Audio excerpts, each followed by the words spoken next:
jërë ngeen jëf mbokki internet yi safoo di seetaan Buzz SN TV daleen ak jaam ci ay xibaar ñu daal di àddu wax ci avocat Ousmane Sonko bii di wuyoo ci turu Maître Ciré Clédor Ly gannaaw ba ñu ko yóbbuwee ca réewum France daal di koy évacuer foofee ngir mu dem faju ji ndaxte yaramam dafa daal di sutante moom mi le nag di Maître Ciré Clédor Ly loolee daal di jur bruit a gannaaw sax ba ñu jàppee ni moom dafa teg dil ak client wam bile di Ousmane Sonko ndaxte rek xam nañu dossier bile duñ ci baaxle loolee tax mu daal di def li ni mel waaye ay famem jënd nañ di weddi loolee ba mu set nee nañ rek kële di Maître Ciré Clédor Ly dafa yàgg xeexal réewam lépp loo xamante ne ni rek intérêt réewam la dina ko daal di def waaye rek moom mi leen di Maître Ciré Clédor Ly image yi nga xamante ne ni rek daal di nañu koy gis ñu daal di koy partagé nee nañu rek boobu dañu escaloon foofee ca Algérie ngir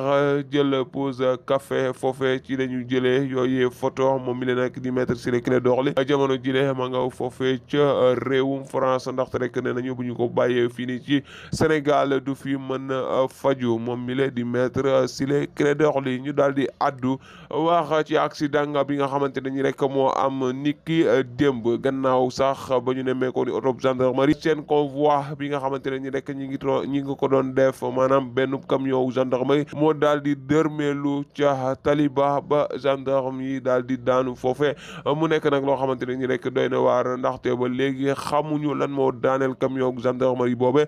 ndax ku ne xam na ni cortège gendarme noonu la daal di mel maanaam seen cortège nañu koy defee mu nekk nag mbir moo xamante ne ni rek daal di nay doy waar auto gendarmerie ba lan moo ko daaneel ba léegi loolu la ñuy daal di laaj.